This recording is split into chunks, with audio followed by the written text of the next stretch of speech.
What I want to talk about a little bit is about how the DOE works, possibly more than LANL. LANL, of course, is a natural fit for the SCOAP3 model.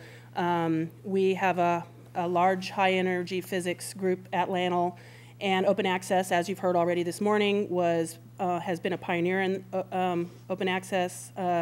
LANL was the original physics archive, which then moved to Cornell.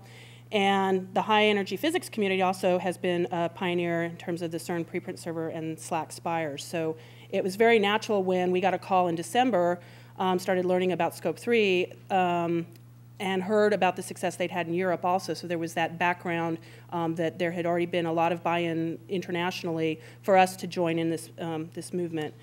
So we're supporting SCOAP3 as a member of the HEP community and a big proponent of open access. As far as the other DOE labs go, and I should probably give you a little overview, the DOE labs are not a consortium. We're all individual, and we all are run by various corporate and sometimes corporate university partnerships. We have package-based subscriptions, sometimes with each other, sometimes with other organizations around the country. So it's not like we could get together and make a decision. And this actually came at an interesting time. The libraries of the DOE have actually been trying to get motivated to work together a little bit better and talk a little bit more.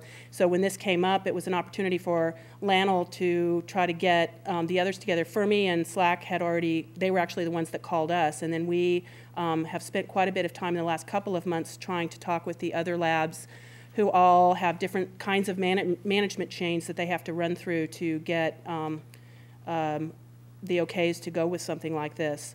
But as of yesterday, we actually did get 3 others. Well, Fermi had already signed up, and Argonne and PNNL also joined on, and we got the expression of interest signed and out yesterday. There are several labs. The DOE includes 24 different laboratories, and some of them are tiny. One librarian, very, very small budgets. Others have a little bit more funding.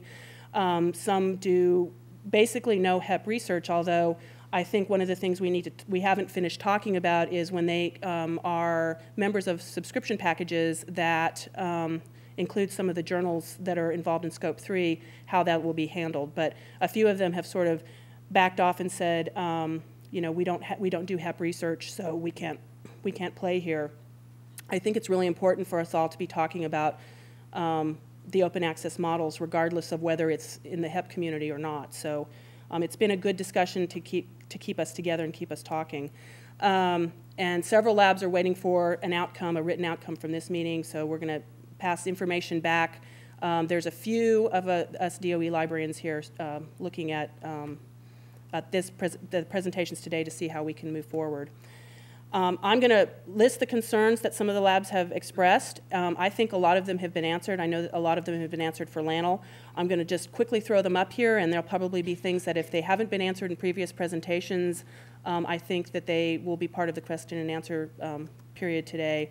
So some folks have talked about, during our discussions, the sustainability, the lack of disincentive to opt out, and especially in the DOE community, we're all, I mean, I suppose all libraries are, but the DOE community, we're all experiencing fairly significant budget cuts. So for those, especially those institutions that don't do a lot of HEP, have been concerned about opting out and who might and who wouldn't.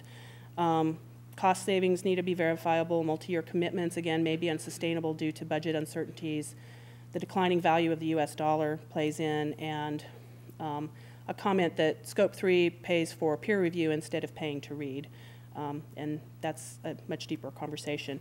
But clearly, as far as LANL is concerned, this, as many have said this morning, it is very important for us to have a discussion on another economic model to support universal access. And SCOAP3 is contributing significantly to this discussion. Interestingly, when I was coming out here, I read 2 papers, one from chemistry and one from high performance computing, and both of them were scientists talking about the new models in which they're working, how everything is done online, how they're publishing bits of code to do the things that they need to do together, the whole Web 2.0 model, and both of them were talking about the need for the closed publication model to go away because younger researchers are just basically ignoring those things and going directly to the web. So I think this is extremely timely, and we're very much in support of it.